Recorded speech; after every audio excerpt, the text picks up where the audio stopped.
नमस्कार दोस्तों। बेटा कितना भी नालायक, निकम्मा और नक्कारा हो, लेकिन बाप का दिल बेटे के लिए हमेशा सॉफ्ट होता है। बेटा अपनी नालायकी दिखाने से बाज नहीं आता, लेकिन बाप हर बार उसकी गलतियों को माफ़ कर देता है। अभी 2 दिन पहले पाकिस्तान की एक मोहतरमा ने कमेंट किया, हेलो यूके, मैं पाकिस्तान से हूँ, नहीं मैं ग्रेट पाकिस्तान से हूँ। आप स्क्रीन पर उसका मैसेज पढ़ रहे होंगे। मैं चाहती हूँ कि आप हमारे पाकिस्तान पर 5-6 वीडियोज़ बनाएं और उसकी अच्छाइयों के बारे में बताएं। अल्लाह आपको ब्लेस करेंगे और जन्नत अता करेंगे और जन्नत में 72 हूरों से नवाजेंगे। जब मैंने ये कमेंट पढ़ा तो मेरे पास ऑप्शन था, झूठ नहीं बोलूँगा, ऑप्शन था 72 हूरों पर झपट्टा मारने का, उनके साथ में रंगरलियाँ मनाने का। मैं चाहता तो उनके साथ में रंगरलियाँ मना सकता था, आप लोग बैठ के देखते, जेलस करते, लेकिन मैंने ऐसा नहीं किया। मैं 5-6 वीडियो बनाने की हाँ कर देता और 72 हूरों के साथ ज़िंदगी भर मज़े करता। ज़िंदगी भर मतलब मरने के बाद। लेकिन तभी मुझे याद आया कि मैंने एक वीडियो देखी थी, उसमें बताया गया था कि 72 हूरें बला की खूबसूरत होती हैं और उनकी ये लंबी लंबी हाइट होती हैं। उनके हाथ में महंगी महंगी शराब, स्कॉच होती है, अपने हाथों से पिलाती है, गोद में बैठकर। चारों तरफ एक से बढ़कर एक नॉनवेज खाना होता है, मटन, चिकन, मतलब नॉनवेज में जो भी होता है सारे पकवान वहाँ पर होते हैं। अब गोद में बैठकर तो ठीक है, लेकिन मैं ना तो नॉनवेज खाता हूँ, ना मैं शराब पीता हूँ। शराब छोड़ो, मैं बियर भी नहीं पीता, पता नहीं वहाँ पे बियर होंगी नहीं होंगी। और ये लंबी लंबी हाइट वाली हूरें होती हैं, तो उनके ऊपरी फ्लोर पर पहुँचने के लिए या इमरान हाशमी बनने के लिए भी मुझे सीढ़ी की ज़रूरत होती।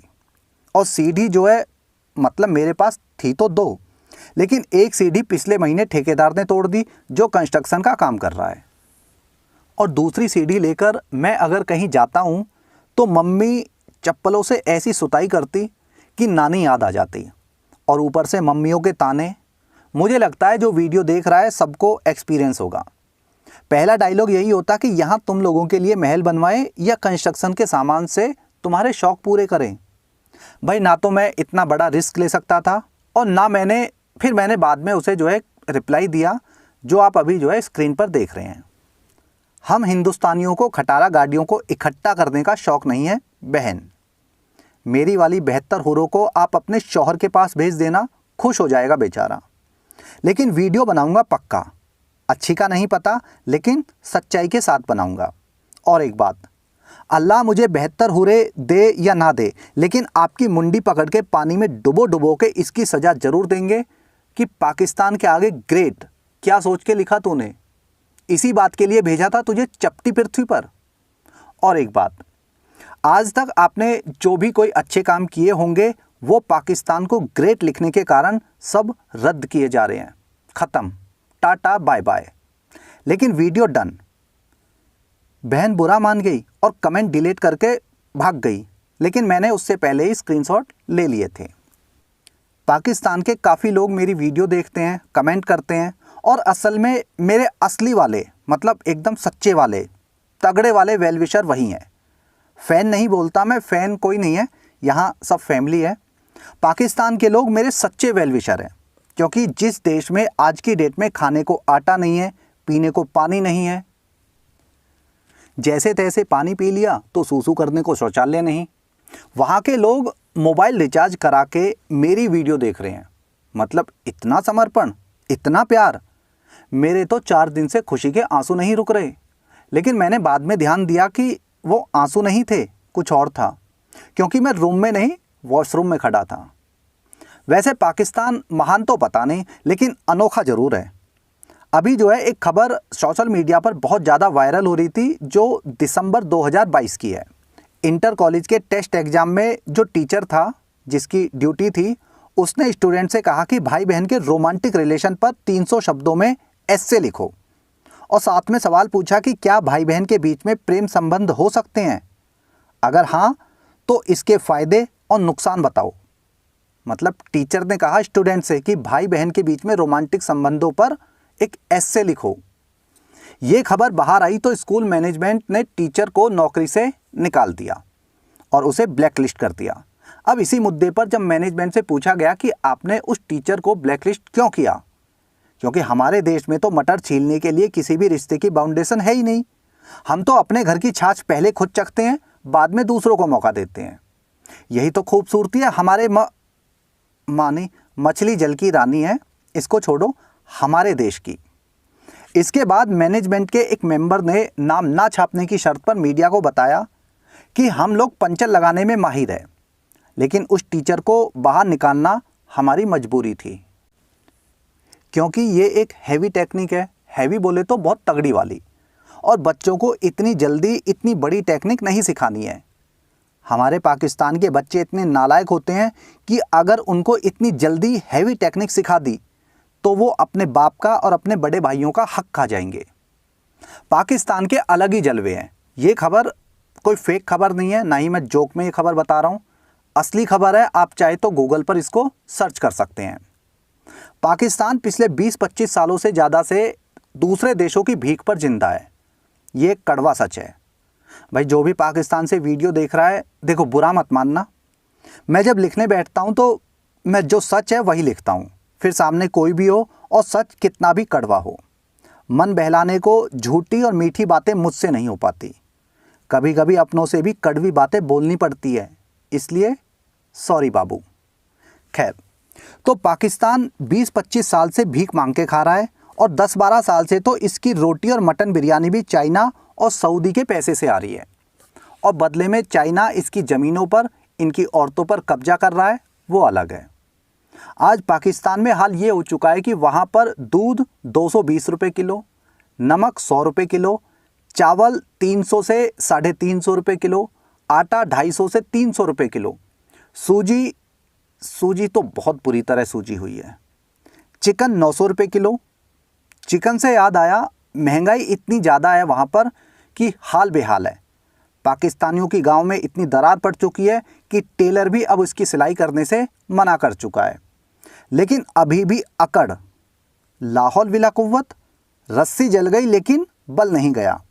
आप सबको पता है कि अभी सीरिया और तुर्की में ज़बरदस्त भूकंप आए तो वहाँ पर 50,000 से ज़्यादा लोग मारे गए। तो भारत ने एक ह्यूमैनिटी के आधार पर वहाँ पर एक ऑपरेशन चलाया जिसका नाम रखा गया ऑपरेशन दोस्ती, जिसके तहत तुर्की और सीरिया में राशन और बाकी सामान भेजा जा रहा है। और हमारी आर्मी भी वहीं पर है, और उन्होंने जो है वहाँ पर बहुत सारे लोगों की जान बचाई है। बहुत अच्छा काम कर रही है हमारी आर्मी, जिसके लिए दिल से सैल्यूट बनता है। अब इसी ऑपरेशन पर एक पाकिस्तानी फुट्टल यूट्यूबर ने वहाँ की जनता से सवाल पूछे और रिएक्शंस जानने चाहे, तो काफ़ी लोगों ने भारत के बारे में गलत सलत बोला। मुझे बहुत दुख हुआ, क्योंकि बाप बेटे की बुराई कर सकता है, उसका हक बनता है, लेकिन बेटा बाप की बुराई करे तो एथिकली ये सही नहीं है। बाप होता है, पेट काट के बाप जो है बेटे को बड़ा करता है। हमने पाकिस्तान को बड़ा किया, और ये पाकिस्तानी आज भारत को गाली दे रहे हैं। और इतनी बड़ी बड़ी बातें ये लोग तब कर रहे हैं जब दूसरे देशों के रहमो करम पर नहीं, रहमो करम इनके लिए शूट नहीं करता। दूसरे देशों की झूठन खा रहे हैं, फिर भी इतनी बड़ी बातें। बुलाऊं विनोद को? 1 मिनट लगेगी सुधरने में। खैर, उस यूट्यूबर ने कहा कि जब वो तिरंगे को देखता है तो उसका खून खौलने लगता है। तुर्की के लोग जब तिरंगे की तारीफ कर रहे थे तो उसको जो है गुस्सा आ रहा था।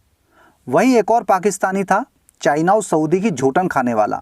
उसने कहा भारत हमारे पाकिस्तान के सामने कुछ नहीं है। जब वो पाकिस्तानी ये बातें बोल रहा था, उसी समय शर्म और लिहाज दूर खड़े होकर ये बयान सुन रहे थे। उन्होंने जैसे ही ये बयान सुना, पानी में छलांग लगा दी और आत्महत्या कर ली। इसके बाद उस आदमी ने आगे कहा, उसे सुनकर आपको हार्ट अटैक आ सकता है, दिल थाम के बैठिए। उस पाकिस्तानी ने डींगे हाँकी कि अगर बॉर्डर खोल दिए जाए तो पाकिस्तान के बच्चे ही भारत पर कब्जा कर लेंगे। देख रहा है ना विनोद, जिनके सर ढकने को तिरपाल के पैसे हमने दिए, 65 करोड़ के कर्ज तले आज भी दबे हुए हैं, ब्याज तो छोड़ दो, कैसे लंबी लंबी छोड़ रहा है। इन मूर्खों को ये नहीं पता कि पाकिस्तान की पॉपुलेशन सिर्फ 24 करोड़ है और हमारे उत्तर प्रदेश अकेले की जनसंख्या 24.5 करोड़। बाकी देश की तो बात ही क्या करूं। अगर यूपी के लोग एक साथ सूसू कर दें तो ये पाकिस्तानी हिंद महासागर में जाकर तैरते हुए दिखाई देंगे। अपने चुलमान दादू की फिल्म का एक डायलॉग है, पर्सनैलिटी के हिसाब से कुछ ज़्यादा नहीं बोल गया ये पाकिस्तानी। खैर आगे सुनो। एक दूसरे पाकिस्तानी ने कहा कि भारत एक सब्जी खोर देश है, जो मांस नहीं खाते और उन्हें गुस्सा भी नहीं आता। वो शाकाहारी होते हैं जो सिर्फ अपने ही देश में बड़ी बड़ी बातें करते हैं।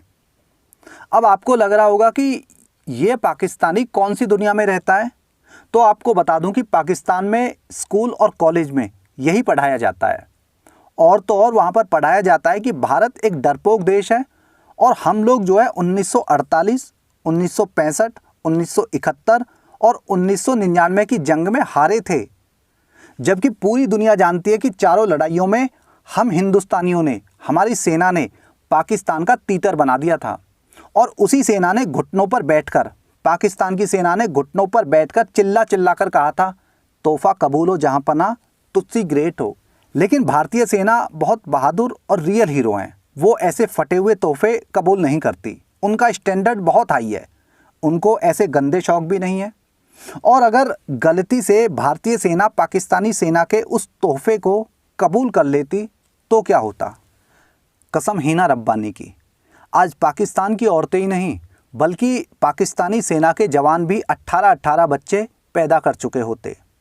ये तो हमारी भारतीय सेना का ईमान पक्का है। बच गए कमीने। दूसरे के टुकड़ों पर पलने वाला देश। कोई नेता ऐसी बातें करें तो अच्छा लगता है क्योंकि ये नेताओं का काम है। लेकिन आम जनता ऐसी बातें कर रही है तो दिल से बस एक ही बात कहूँगा, अत्थू।